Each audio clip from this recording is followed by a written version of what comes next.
Lights, camera, Rolling. action.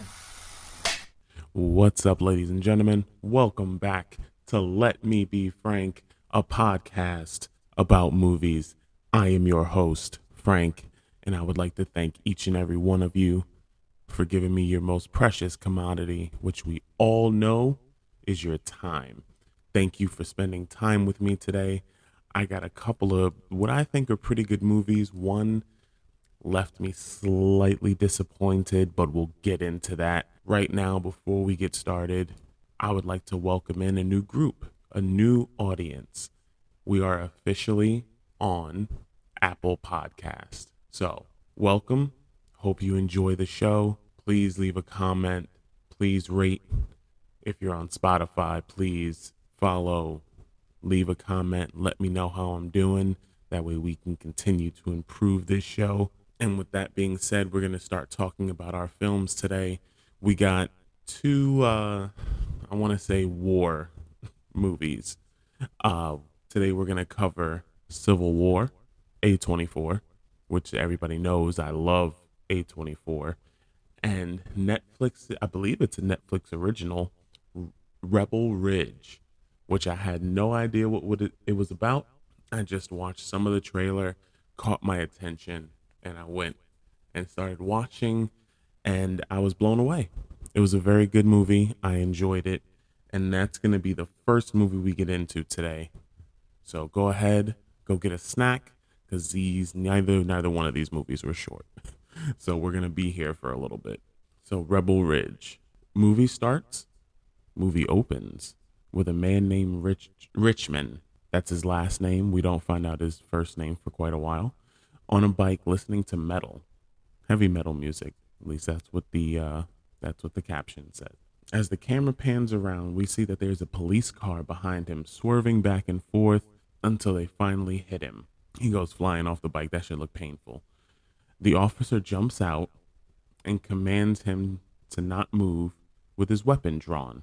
So right now, we are as confused as he is, because as far as we saw, he was just riding a bike. He couldn't really hear, because as they're showing the car swerving behind him, all we hear is the music. We don't hear anything else. And then next thing you know, he's launched off the bike. Soon, a second officer pulls up behind him and pulls his weapon as well.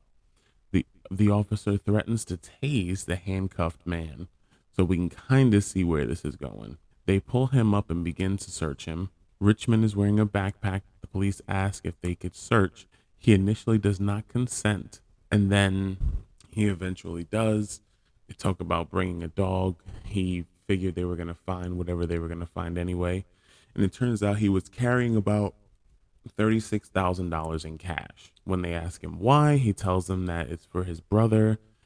He's about to bail him out of jail, and they were going to buy a truck and just kind of, start do their own thing. I think they were going to start a business together. His brother, by the way, has been locked up on drug charges. So they're assuming that it's money to bail his brother out, do whatever they're going to do with drugs. And they're not completely wrong in thinking that. The officers proceed to use a lot of legal loopholes to steal his money, and they leave him standing on the side of the road.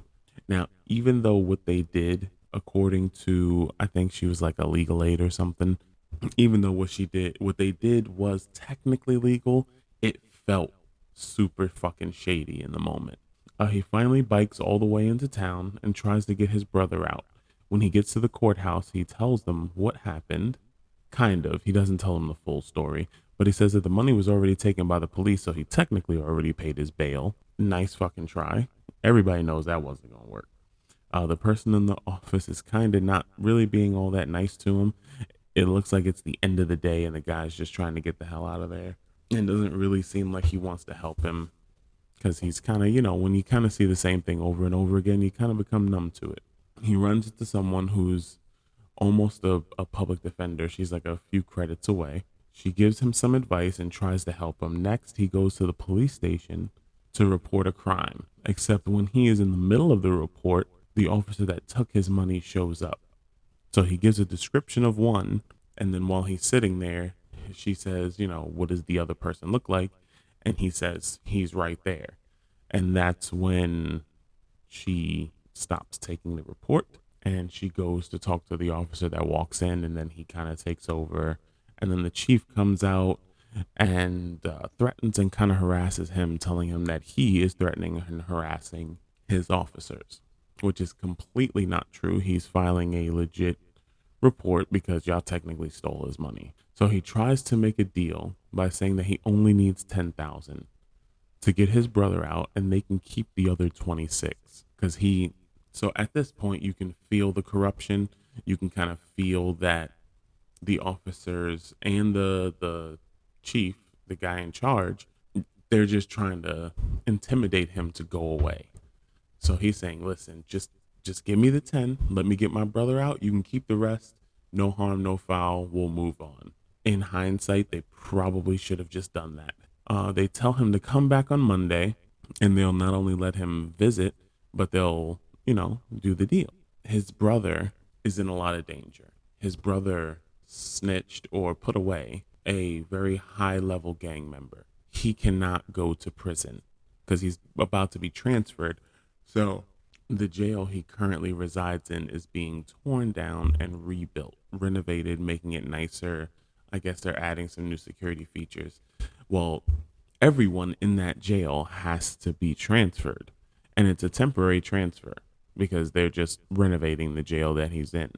So he cannot get transferred or else he's going to be in a bad way. So he's trying to get his brother out before, and I think the transfer was supposed to happen like a little after 9 a.m. on Monday.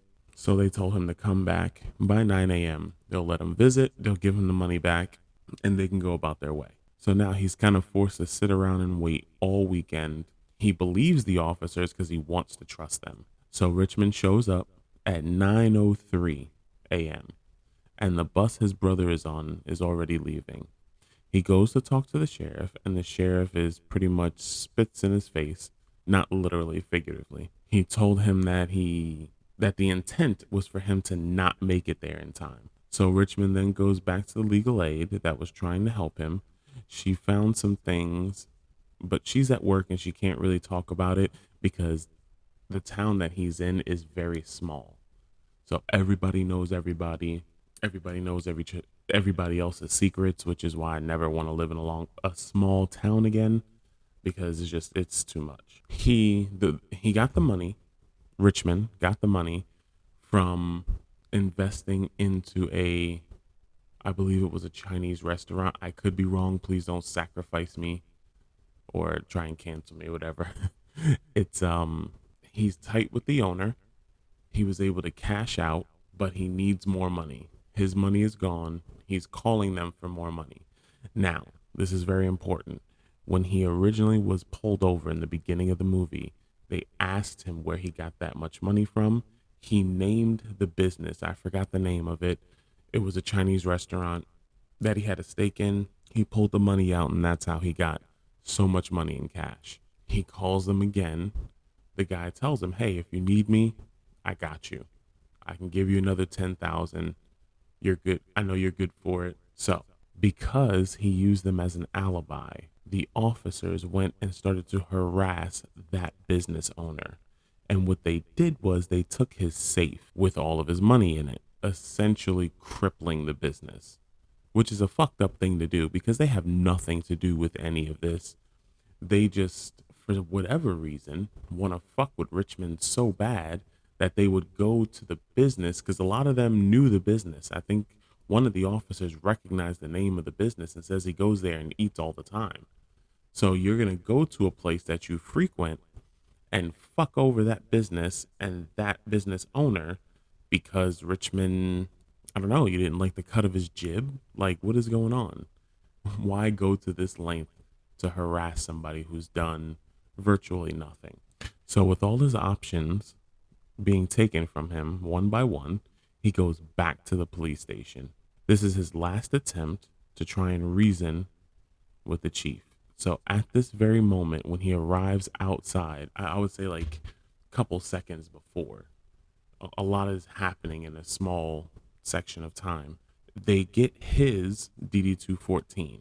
So if you don't know what a military DD-214 is, it is the last paperwork you are handed when you are walking away, when you're out of the military, whether you're done with your 8-year obligation or not. Essentially outlines your entire career on one page or maybe 2 pages, depending on how long you've been in. It tells you all the awards you've won, um, any deployments, disciplinary action, and any schools you may have gone to. And that part's going to be very important.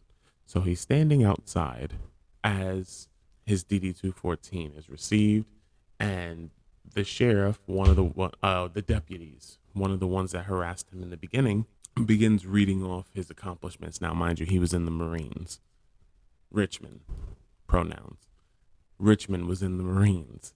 So they start reading off all of his everything he's done in the military, and they come across one acronym that they don't recognize, and it's MCMAP, McMap. They asked the female desk officer to Google what that means while the sheriff goes out to talk to Richmond. That's when Richmond details the acronym PACE, which stands for primary, alternate, contingency, and we never get to find out what E is. So let me break this scene down for you. The sheriff goes out to talk to him. He tries one more time to get this situation handled amicably. The sheriff is offended at the fact that he feels like he can make a deal, that he has I guess he has the fucking gall to attempt to save his cousin's life. So Richmond says his primary was the money that was taken from him. The alternate was coming there to make a deal. The contingency was the business that was shut down. And then he says, and now we're on E. Now, the moment he says that, we go back into the police station. They find out that McMap stands for Marine Corps Martial Arts Program, which he was the leader of. And essentially what that is he specialized in weaponless combat. Their tagline was one mind, any weapon, which means Richmond, does not need a gun, a rifle, a sword, a pencil to fuck your life in. He specializes in close quarter combat. He's used to being very close to people. He can disarm almost anyone with any weapon, and he doesn't need anything but the body he already has. So the deputy who's inside listening to this decides he wants to go out and help the sheriff, because Richmond, during their conversation, when he's going over the acronyms, starts to get very close, very close to him. He quickly and easily takes down the deputy and the sheriff, and then takes them both hostage inside the police station. And when I tell you easy, I mean like there wasn't a single shot fired. They didn't have time. Now, this scene normally I would call bullshit, throw a red flag, technical foul, red card, any penalty, because it would be absolute horseshit. But the way it was done was very believable. The backstory, their reaction, everything fit. Nothing felt like it was just, horseshit movie magic. It actually felt like something that could really happen, which made it a lot more fun to watch. He then has the female officer cuff them to each other in chairs. So he has them sit back to back and she handcuffs them. He then has her go into the evidence room and count out $10,000. He said he wants to uphold their deal. He then walks her out while making it look like he's handcuffed. Some make racist remarks about him, like he should be hanged or whatever, and the female officer kind of barks at them. Now, I want to pause right here. When I noticed what kind of movie this was going to be, I started to get a bit weary, because I didn't want this to turn into black and white, because these officers, they didn't come at him in a very racially charged way. I feel like no matter what race he was on that bicycle in the beginning of the movie, that all of this would have happened. It just so happens that they casted a 6'3", 240-pound black dude. But I was very glad that they didn't harp on that too much, because it would have honestly kind of annoyed me, because I didn't want to watch that kind of movie where we're doing white cops versus black community. Not that, I don't want to get into it, but I'm glad they didn't go much further down that route. It made the movie more appealing, because I feel like these officers would have been fucking assholes to any and everybody who they did not know personally. And they'll explain later why they're doing the things that they do. Richmond has her drive away from the scene and handcuffs her to the steering wheel while surrendering the sheriff's firearm to her like he said he would. So far, he has done every single thing he told them that he would do. Then he leaves her keys a mile up the road on the paint so that someone can come and free her later. He now has the money and runs to the courthouse and pays his cousin's bail. He gets found and arrested inside of the courthouse right after he pays. They tase him while he is on the ground with his hands up. They slam him on the ground, knocking him kind of like loopy. You can tell he's a little out of it. He ends up in a storage basement being checked by a medic. Then Richmond is taken to the sheriff. The sheriff and the deputy take him to the hospital.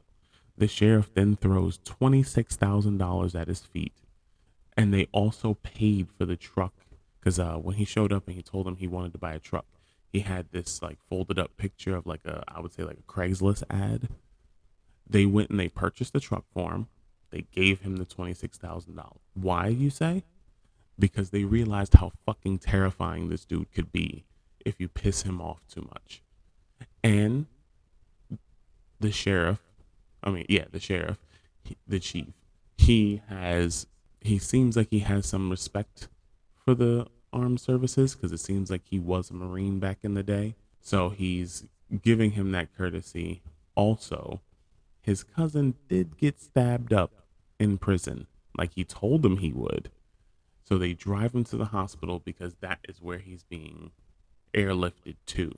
He got airlifted from the prison he was at, his cousin, and brought to that hospital. They gave him the rest of the money. They bought him the truck, and they said, just take both. We're sorry about your cousin.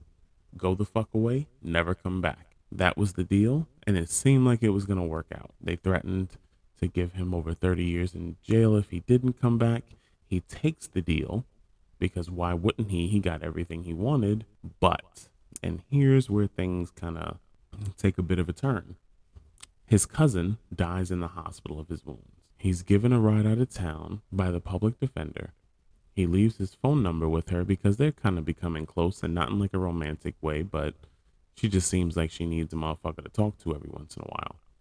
After they part ways, she wakes up in the middle of the night to voices in her house, and she walks into the bathroom and she sees a used needle laying in the sink. She checks her arm and she sees she's been injected with something. So she starts to pass out. She starts feeling the effects and she calls Richmond. Turns out she used to be an addict, and her employment and her being able to see her daughter hinges on her sobriety. So far, she's been able to stay clean on her own, but that has now been thrown into chaos because they broke in her house and injected her. She goes to work the next day and tries to pretend like nothing happens, but she gets hit with a surprise drug test. She knows it's going to be positive, and she's sitting in the bathroom crying because she knows she's probably never going to get to see her daughter again, which is kind of fucked up, you know. She was just trying to do the right thing, but when you work in that environment with those kind of officers, there is no right thing for you to do. She goes the next day and tries to pretend that nothing happened. I already said that part. Meanwhile, Richmond is driving out of town when he's spotted by one of the sheriffs. He gets pulled over, and while they're talking, he gets shot in the shoulder. He jumps out and disarms the officer with his own taser. While the other two officers shoot at him, he gets in his vehicle and takes off. Richmond gets away. They want the soon after. Our public defender, she goes and kind of like visits her daughter, but she can't really have contact with her, so she sits like outside a park. It's kind of creepy, but you understand that she can't just walk up and talk to her because she's not supposed to be there. And she's outside the fence. Two people walk from like inside of it looked like she was at a school or something, and they told her like, look, you can't be here. While she's standing there, the police pull up behind her, and the lady says, we didn't call the police. So it looks like they've been following her. The police kind of give her a stern warning to get out of town, which obviously she doesn't want to do because she desperately wants her daughter back, or she at least wants to be able to visit her, which sucks. I mean, I don't know. I'm able to see my kids freely every day. So I can only imagine how frustrating it can be to not be able to, spend time with the kids that you love so much. Richmond calls her and has her come to the Chinese restaurant where he is getting patched up for the gunshot wound. He decides that the officers only do these things because they keep getting away with it. Richmond said he's done giving them an out because that's why they keep getting away with this shit. He says he's done and he's going to fight back. He knows that he is outmanned and outgunned and that there's a possibility he can die in this process. He feels like this cannot continue. They sell her car and get one that no one knows. They head back into town to start some shit. They first visit Elliot, someone who knows Summer. So Summer is the name of our lawyer, the person that's been helping Richmond throughout the film. He gives her a small clue as to what's going on because it seems like nobody wants to disrupt what these guys are doing. It has something to do with a lawsuit, but they need to talk to the actual judge because he's actually the only one that keeps attempting to fight back against them. And his fight is like a child, pounding on your leg, trying to get you to not go to work. The judge, I mean, he's trying, but he's also making sure to save his own ass at the same time. So they go to see the judge. Richmond sneaks into his house and they both confront him. He says that at one point the sheriff was named in a lawsuit essentially crippling the police force. The sheriff, the head guy in charge, ends up hurting someone very, very, very badly. They sued and they lost because it was all on body cam. And they had to give up so much money, they were about to close the police station. So in order to not have to change and to keep their own police force, because they were about to be absorbed into the state police, they've been robbing suspects and putting that money into their own little kitty to keep everything funded. Their arms room is also filled with a large amount of tactical weapons, smoke bombs, all these riot control things that they lease out to other departments when they need it. And that's how they've been sustaining themselves because it's a small police force. Ain't a lot of them at all. I would say it's probably about 10. And that's how they've been. I was wondering how long they were going to be able to keep this shit going before anybody found out. So it seems like they were on borrowed time no matter what.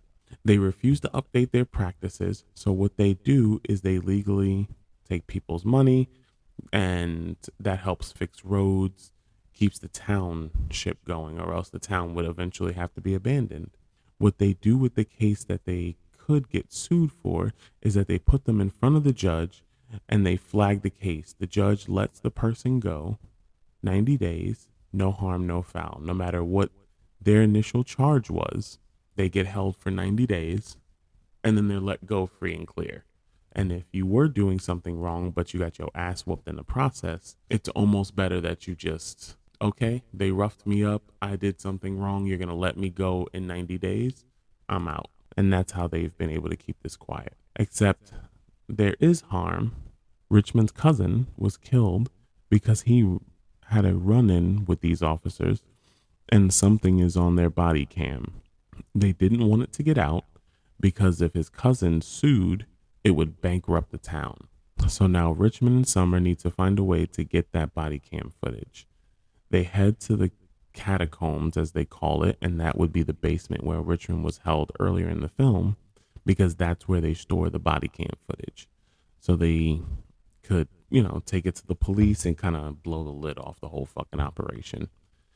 When they get to the police station, when they get there to the catacombs, the police have already arrived and they started burning evidence. They managed to get away. They, as in Summer and Richmond, get away with about, it looked like 6 or 7 64 gig body cam cards. They don't know which one contains his cousin's interaction, so they just took as many as they could. Summer goes to get her urine test. So her test is still sitting in a fridge, waiting to be sent to a lab. So while they're doing that, she also sneaks off to go get that so that she gets captured. Surprise, surprise. Richmond is now driving around in a blacked out vehicle after the officers who kidnapped her approach another officer at a dark warehouse. They leave, and Richmond rams the police car and drags the officer out of the window and restrains him. This is also very easy for him. These police have never seen real action, but that's what happens when you work in like these super small towns. You don't get the exposure that, an officer in like New York or LA would get. So while they're waiting on Rebel Ridge the next morning, Richmond goes to the police station because he contacts the officers and he says he wants to do an exchange. The cards for Summer. And they said, okay, we'll meet at Rebel Ridge. Roll credits. And he agrees to meet them there. But it seems like he never had any intent of going there because they were just going to kill him. He takes them by surprise and then tears out the wall of the evidence room where they're keeping all the money and the guns that they loan out. Richmond gave Sandy the 64 gig cards that the crimes were stored on, and he tells her that this is what the officers were willing to kill to keep secret. So Sandy is the office person that he originally made the first complaint to. She's a heavy-set woman. She is a police officer, and she just kind of stands by and just lets them do whatever. She knows there's corruption, but it seems like as long as she doesn't see it firsthand, she's more than okay with just staying quiet about it. But he trusts her. The officers arrive outside the station and are ready to try and end this. Meanwhile, inside, Richmond has poured flammable oil all over the money and inside the evidence room. His only demand is the safe return of Summer, and they can have it all back. See, I got a feeling it's not going to go that way. After he leaves, the sheriff tied up in the evidence room, Richmond and Sandy are now in the lobby. She pulls a gun on him. She walks him outside in front of all the other officers. She's trying to get this resolved peacefully, but there are a couple of officers who want him dead because they know the evidence he has against them can put them in jail for the rest of their lives. And life in prison, people, sounds like shit. One officer steps up. Richmond and Sandy had a code name for him. It was Serpico from the old Al Pacino movie where he plays a double agent, because he's trying to get Summer to the hospital. She has been given a high dose of drugs and needs Narcan, or she's going to OD in the back of one of the police officers' cars. The good officer gets shot in the leg by the sheriff as he walks out the door. Now he's bleeding out. While everyone is distracted, Richmond grabs the bag of non-lethals and the wounded officer and runs behind a car. He begins throwing smoke grenades and smoke bombs. He also uses a cannon to shoot more smoke into the air. He's covering his movements because he doesn't want to kill anybody. Instead, he's running through the smoke, taking people out one by one. Now, when I tell you this was some Splinter Cell shit, this was some, I don't even think there was a game. Maybe Stronghold, the John Woo game, but you still shot people in that one. I don't know. So what he does is they're outside the police station. There's cop cars everywhere. Once he gets into cover, he starts covering the area in smoke. And one by one, he's just running up on these dudes out of the smoke and just fucking them up. He's not killing anybody. I'm pretty sure the guy with the broken arm wishes that he was doing anything else besides laying there with his elbow fucking shattered in. Otherwise, you're just getting like real stiff elbows to the face, which look, I've never been elbowed in the face, but there's a reason why I've never been elbowed in the face. It's because I do things to avoid getting elbowed in the face because it doesn't look like it feels good at all. After he delivers Narcan to Summer, he places the wounded officer in the passenger seat and takes off down the road. But the rear tire is blown out because he's being shot at. The other officers catch up, and the chief calls for a pit maneuver to be done on the stolen police car, because right now they're in a stolen police car, technically. Finally, Sandy does the right thing and speeds past Richmond, Sandy, and Serpico, and she pulls up to the chief's black SUV. The other officers give Richmond and Summer an escort to the hospital where they all receive treatment. Sandy pit maneuvers the sheriff, causing him to crash, and he kind of knows, like, all right, if they're not on my side, I'm kind of screwed. I expected him to put up a bit more of a fight, but he kind of just sat there, like, realizing, like, it's over. Richmond was told that the dash cam DVR is in the trunk. So once he gets to the hospital, he pulls in front. Doctors and nurses rush out to pull the wounded people out of the vehicle. He starts to walk inside, grabs an axe, like one of those fire axes, goes back outside, pops the trunk, starts swinging like hell, pulls out the DVR, and like almost bear hugs it, goes into the waiting room and just sits down. I mean, he's breathing heavy. He's not sitting there like he's waiting on a fucking bus, but he just sits there. He's breathing. He's bear hugging this thing. Roll credits. The movie's over. I would definitely give this one a 4 out of 5. It was a very good movie. It kept me interested the whole way. The way they build the movie, the way they build the atmosphere, everything lined up. Everything was very realistic. This is a fun watch. This is a good movie.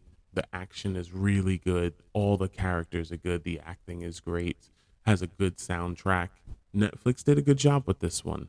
Normally, I'm a little hesitant with some of these, but this one was good. I highly recommend Rebel Ridge. And with that being said, folks, it's main event time. We are moving on to the latest offering from A24, Civil War. So I'm going to set a little bit of a scene for this. As someone who has been in an active war zone, this is eerily similar. They create this uncertainty where things can go from very calm, relaxed, to absolute chaos in a heartbeat.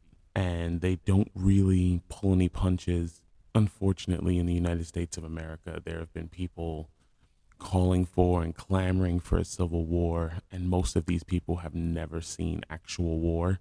As someone who has participated in it, was injured in it, I never go for war first. Anybody who's ever actually been to war doesn't believe in going to war first, because this isn't Call of Duty.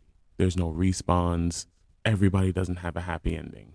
A lot of people come out of war completely different than when they went in. And that includes the country itself. As we've seen in other nations, once a civil war starts, it's hard to stop that shit. It's hard to pull yourself out of a war. So with that being said, the atmosphere is great. This is the first time I've seen Kirsten Dunst and everything that I've watched in a long time. She was fantastic. Watching a civil war happening here as opposed to, Africa or any other country was very surreal, especially when they're in cities that you may have visited and you see, brother versus brother. We've never experienced that. The last Civil War, none of us were alive for it. Not a single one of us.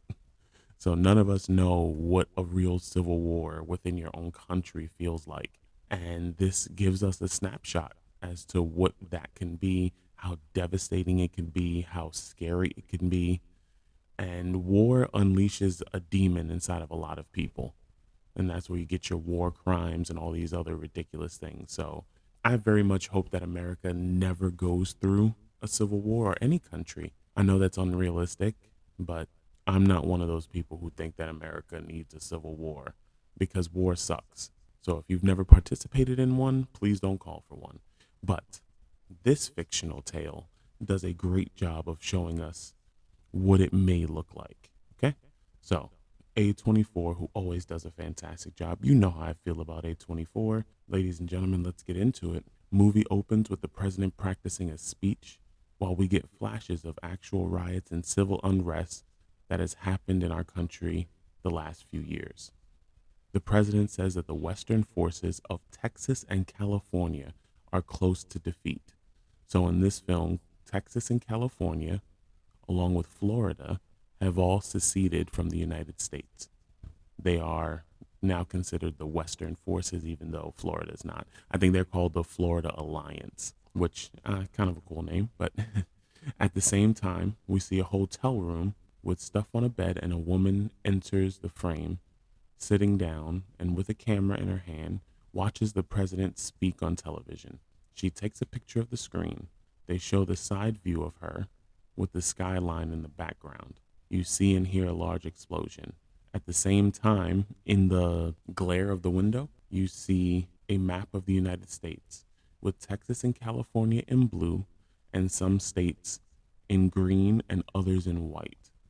So I think the green states are the ones that are still a part of the United States. I think the white states are the neutral states. And then everything in blue is now hostile territory. So we get the title screen, Civil War. We start in New York City, where there is a commotion going on because people want and need water. But for whatever reason, the NYPD is withholding it. I think they're making them wait. We've seen this scene in like Black Hawk Down and stuff like that. The lady from the opening scene pulls up in a Suburban marked press. So now we can assume that she is a journalist. Now she is with a male who grabs some bright vests that say press on the back. They walk towards the commotion. Our female journalist name is Lee. She is taking pictures of the situation as it gets more out of control. She then sees another female, she's young, taking pictures in a white t-shirt. She gets hit with a police baton, the young lady that in the white shirt taking the picture. Lee pulls her aside to check on her. At the same time, we see a white female in a park off to the side stand up in slow motion with a backpack on. The young girl recognizes Lee as Lee Smith. Lee then gives her the yellow vest, tells her to put it on. It'll help keep her a little bit safer because even in this world, they don't go after journalists. As this is happening, the woman from earlier, the one putting the backpack on in the park, goes sprinting past those two, holding the American flag. As she runs into the crowd, people instantly recognize it and yell, "It's a bomb," the unfortunate symptom of living in a war-torn society. She detonates and kills a lot of people and destroying the water tank. Much like when this kind of thing happens in real life, everything goes quiet. So this scene is just very surreal, and this kind of lets you know what kind of movie you're in for. She goes running past them and you can hear the panic. Lee instantly looks up, recognizes her, grabs her, pulls her down, and we get a very big explosion. Suicide bombers are horrifying because you never know when and where they're going to strike. Later that night, all the journalists, Joel, Lee's partner, and Sammy, a fellow journalist, are talking about Lee and Joel's next move, which their next move that they didn't tell anybody is to go to Washington, D.C. to interview the president of the United States. The Western forces are close and the Florida Alliance is near, so they feel that the president of the United States will die in this movie. They want to get to him and interview him before he does. Now, this is where we get a little indication of what happened and why this is happening. Sammy asks Joel, because Joel is an interviewer, what he's going to ask the president. Like, are you going to ask him about why did he disband the FBI? Or are you going to ask him about using airstrikes against American citizens? They also refer to the president's third term. So it seems like the president tried to become a dictator. And while some of the states went along with it, the other ones decided, fuck all that. We don't want this type of president. So Without going into a lot of exposition, they kind of explain to us in just a couple of questions what is going on, which, okay, that answered one of my questions because that's what I wanted to know the whole time is what prompted this, seceding from the Union. Sammy is trying to talk them out of going to the White House because the White House sees the press as enemy combatants, and that is a quote. Sammy is asking because he wants a ride to Charlotte, which is the front lines. The problem is that Sammy is an older guy and he's a big man. It's kind of hard for him to get up and run around. Lee gives her vote for Sammy to be able to go, and then heads upstairs, but is approached by Jessie, the young lady who she gave the vest to right before the suicide bombing. She wants to be a war journalist and she really admires Lee. Jessie goes and joins the other reporters at the bar. Lee has flashbacks of her past photographing of war crimes, which, when I tell you these scenes are kind of graphic, if you are not used to, what goes on around the world in their civil wars, I highly recommend you prepare yourself. Some of these scenes are very graphic. They're very sad that we as human beings do these things to each other. Next morning, the streets of New York, because that's where this is all happening. I should have said that before, but all of this is happening in New York City. This is where it starts. Next morning, the streets of New York are quiet. Lee comes down to start the journey and sees Jessie sitting in the back seat. She is pissed. Joel convinces her to let Jessie tag along. Fast forwarding a little bit, they pass a gas station and decide to stop because they were about half. So they said when you need fuel, you stop and you get fuel. They have to give the guy 300 Canadian dollars. I don't know what they call their money, sorry. Before he will let them fill up half a tank and 2 gas cans. Meanwhile, Jessie saw something on the way in she wanted to get a better look at and photograph. Her and one of the 3 men at the gas station who's holding a rifle go to get a closer look.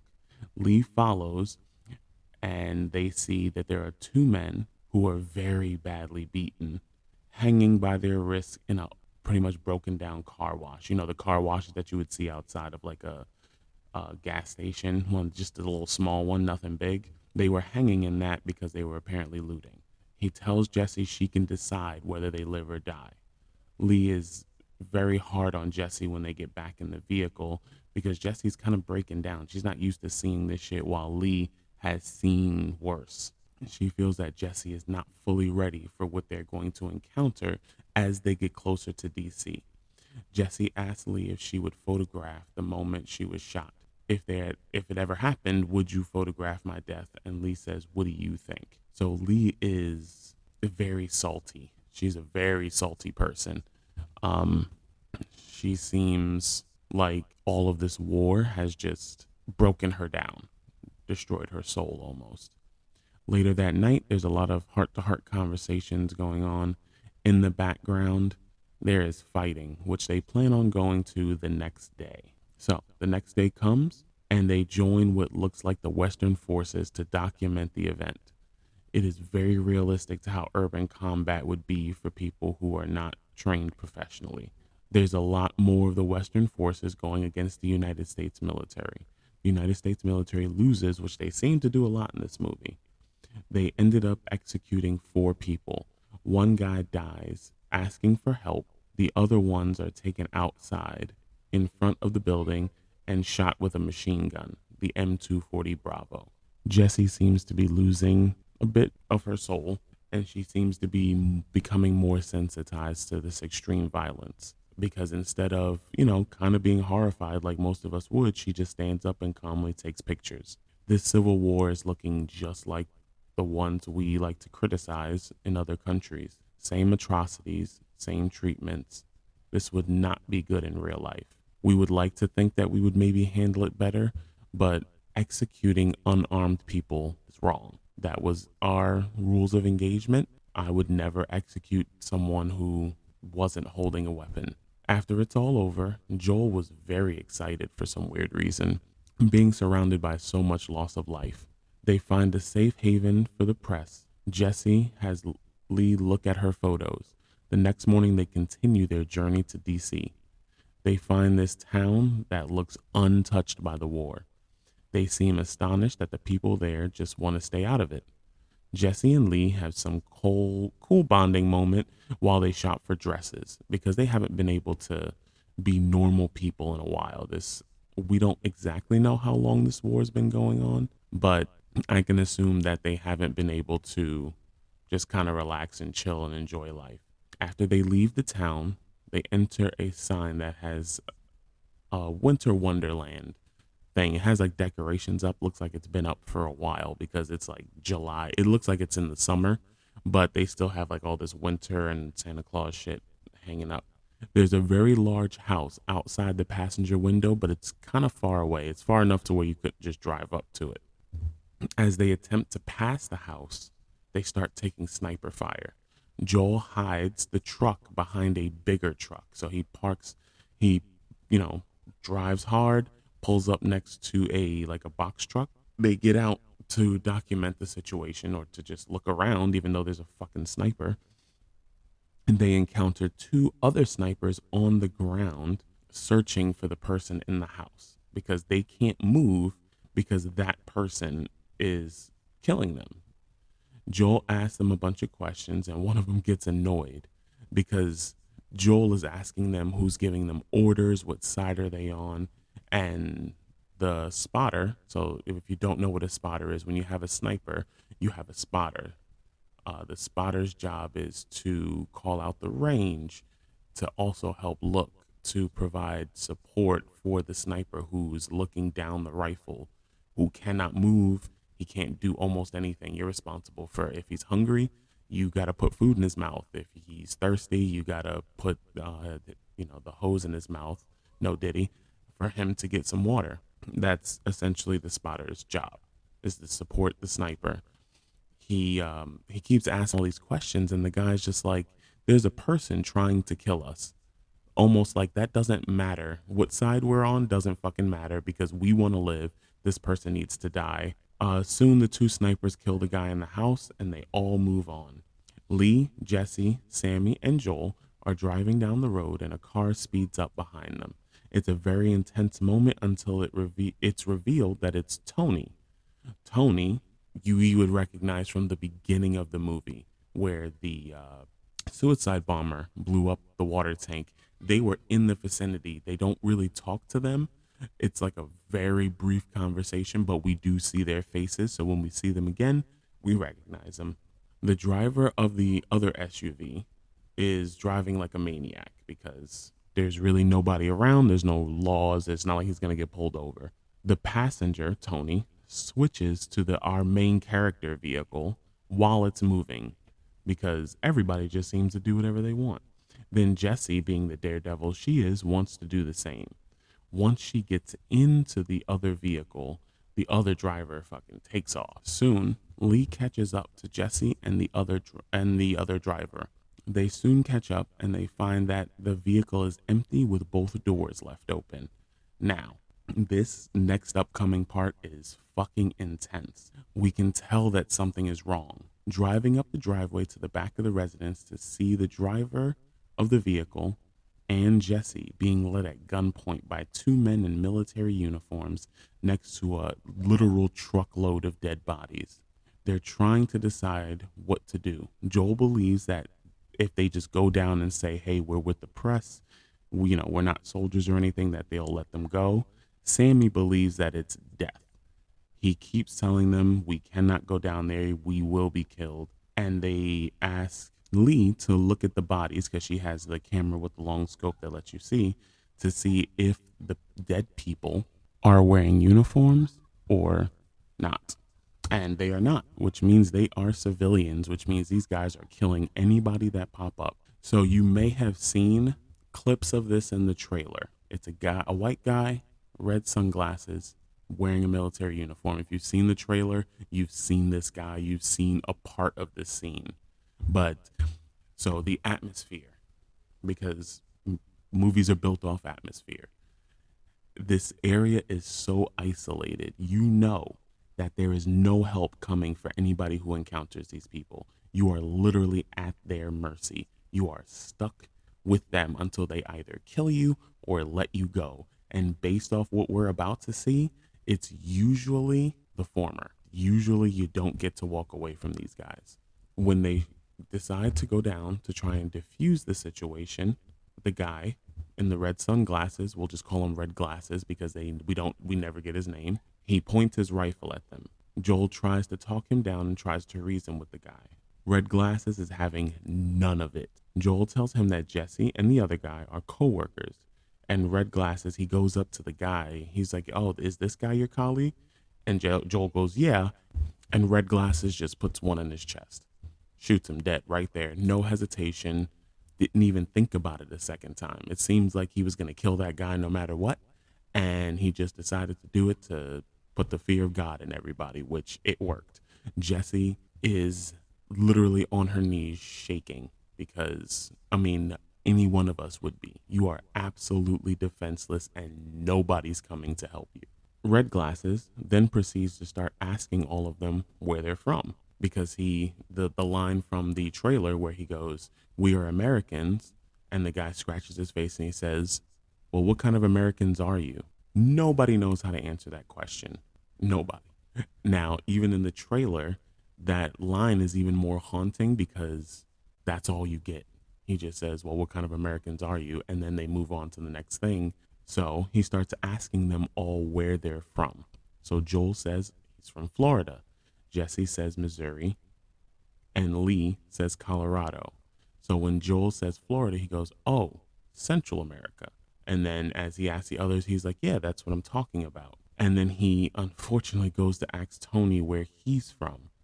And he demands that he says it in English, which Tony speaks English. He speaks fluent English. He doesn't even really have an accent.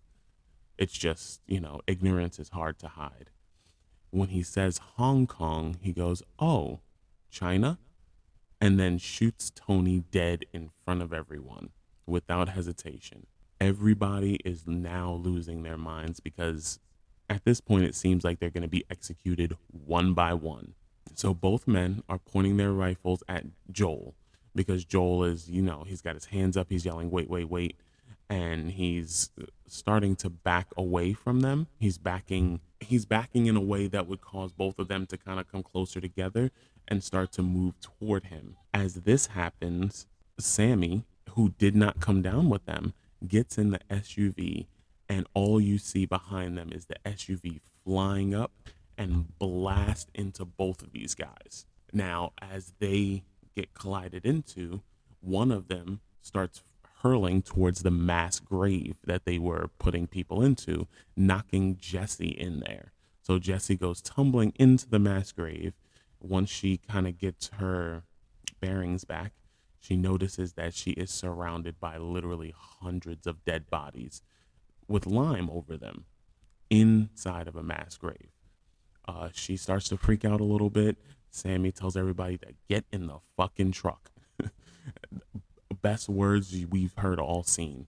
Joel moves over towards the mass grave to check on Jesse. Once he sees that she's alive, he grabs her, pulls her up, throws her in the truck, and they beat feet. They get the fuck out of there.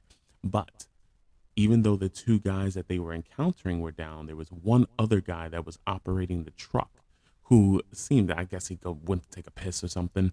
He comes back when he hears the commotion, picks up his rifle and fires 2 shots at the van, seemingly missing. They get out of there. They're booking it. After they come down, they make that right turn and they fly into the direction they were supposed to be going. As they get down the road, Sammy then says, "I gotta pull over. I can't drive." And they're like, "No, don't fucking pull over."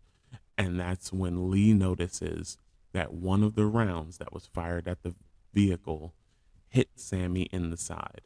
So they quickly pull over, jump in the vehicle, they take off again. They are driving.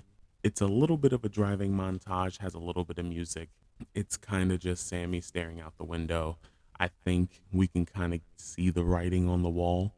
They're trying to get him somewhere to help save his life. They end up in Charlottesville where they were supposed to drop him off. at a Western Forces military base, which they are welcome at. Because throughout this film, I think we can assume that the Western Forces are the good guys and the president and everyone backing him are the bad guys. They get there, but unfortunately, Sammy has died in the back seat of the van from his wounds. As medics show up with a coffin to put him in, Joel is standing outside the van just screaming his head off. Jesse is in absolute shock. She's still shaking. And Lee, being the trooper she is just holding it down like she was given lessons in physics. So after Sammy's body is removed, Lee and Joel link up again and they talk to two other reporters. I don't think we ever get their names. If they did, I missed them. I apologize, but they're so insignificant it's not really going to matter. They find out that the Western forces are heading to DC to kill the president. The rest of the United States military has surrendered. They have completely given up. The generals have given up. They're done. Now it's time to go after the president. He is apparently held up in the White House with a handful of Secret Service and pockets of resistance. Joel, Lee, and Jesse still want to go. The trio arrive in DC and it is absolute hell. The last pockets of resistance is there trying to fight off the Western forces, but things for them are looking bleak. Mortar teams set up on rooftops to help clear the way for the Western force. The trio moves up with the unit as they fight their way into the White House. The White House sees two Suburbans and the president's limo staged outside the doors of the White House. Everybody believes that the president is about to run. The vehicle takes off. They don't get that far outside the front barrier. So what they did with the White House is that they put these gigantic concrete walls with barbed wire and guard towers and all this stuff around the president. All of that stuff is beginning to fail. The guard towers have been blown up. Once those vehicles drive out, everybody who gets out of them, whether they're armed or not, is shot and killed because they believe that the president is hiding within one. Jesse is taking pictures, but Lee looks at the vehicles, then looks back at the White House, and she says he's not in there. Like, he's not in those vehicles. So the trio, Jesse, Joel, and Lee, they start walking towards the White House. As they walk, a couple of soldiers see them, so they start to follow them. And as they go, they're kind of bringing more and more and more people until we have a decent little squad. They tell the trio to stay out of their way. Even though the trio got into the White House first, they look around and it is absolute destruction.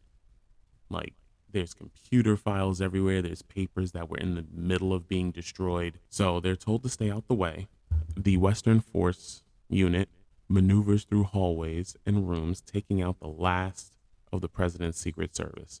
These are very intense, close quarter combat battles. There's a lot of rooms. They're entering and clearing. They're maneuvering down hallways. I would say, as someone who was trained by the military, they did a pretty good job accurately making calls, moving down hallways, entering and clearing rooms. Like, they did a pretty good job. I know, Delta Force and Rangers and stuff can probably pick it apart, but from what I saw, there was nothing too ridiculous. The only thing I will say is that there wasn't a whole lot of reloading in this. I wish they would have done a couple more reload scenes, but nobody really reloaded. They shoot and they kill people on their way, and they end up in the press room. The one with the White House symbol in the back, and they answer all the questions. I believe she was probably the press secretary, is standing there with her hands up. She's trying to negotiate the president's surrender. She's asking that if she turns him over to them, that they will safely take him to a neutral country to be prosecuted and not just flat out killed. But what she doesn't know is that the Western force was given a very simple order: kill the president. There is no capture. There is no arresting. He dies on sight. So they keep asking her to bring him out. and she keeps trying to negotiate until somebody puts a bullet in her stomach. She dies. They move on, and right now they are outside the Oval Office. This is the last stand. Jessie is being a bit reckless. She is fully into this. She is following them. She's jumping into rooms she shouldn't be in. And finally, she steps in the middle of the hallway. So the Western forces are lined up on both sides of the hallway. And at the very end of the hall is the Oval Office door. I don't know if this is how it actually is laid out, but that's how they portray it in this one. She steps into the middle of the hallway because she wants to capture this picture of this bullet written door with soldiers on both sides down this dark hallway. Yes, it would be a good picture, but as she's about to take the picture, a Secret Service person pops out of the door and they're in panic mode. They're going to shoot whatever human looking figure they see. Lee sees this, runs and pushes Jessie down. Now, once Jessie falls, she aims her camera up at Lee and starts to take pictures as Lee is being shot and killed. That's right, one of our main characters takes a bullet to the back. She collapses on the ground. Jessie looks absolutely stunned, but Joel doesn't even hesitate because right now the soldiers kill the Secret Service guy and they rush the room. Joel walks past both Jessie and Lee. All he does is grab they're all wearing Kevlar vests. He just grabs the shoulder strap to Jessie's vest, trying to get her to get up and move. So after he tugs on it, he keeps walking. He never checks on Lee. He walks into the room. Jessie is slowly walking down the hallway, like kind of in shell shock, and she half turns to look back at Lee, laying on the ground motionless. So we can assume that she was killed by that bullet or whatever bullets hit her. We flash to inside the room. There is a dead Secret Service person laying in the middle of the Oval Office, and the president is now being dragged by the ankles and pulled out, laying on the ground, staring up at the soldiers, pointing guns down at him. You can see he hasn't shaved in a while. He looks completely different from when we saw him in the beginning of the film. Joel, right before they shoot him, Joel says, "Stop, stop, stop." He walks up to the president, kneels next to him. He says, "I need a quote." And all the president can say is, don't let them kill me." And Joel looks at him and says, "That'll do." And as Jessie walks in, she points the camera at the scene she's looking at. And right as she snaps the photo, a female soldier puts 2 rounds into the president's chest. The female then looks up at the camera. Jessie snaps one more picture, and that is the end of Civil War. This movie was crazy. This movie, I'm glad they were able to at least answer the one question that I thought they wouldn't, which is why all this was happening. They did it very early. If you're not paying attention, you would miss it. I had to watch this movie twice because I refused to believe that they wouldn't answer such a basic and easy question. But yes, this movie was good. This movie was haunting. I pray that this never happens in real life. Never want to live through this. But that's going to be it for today. I know we ran a little bit longer than usual, but both of these movies are over 2 hours. They were very good, and I really wanted to get that point across. I highly recommend going to see these movies. I believe Rebel Ridge is available on Netflix, and Max has Civil War. Go and enjoy. And I want to thank y'all once again for sitting here and listening to me talk about these movies.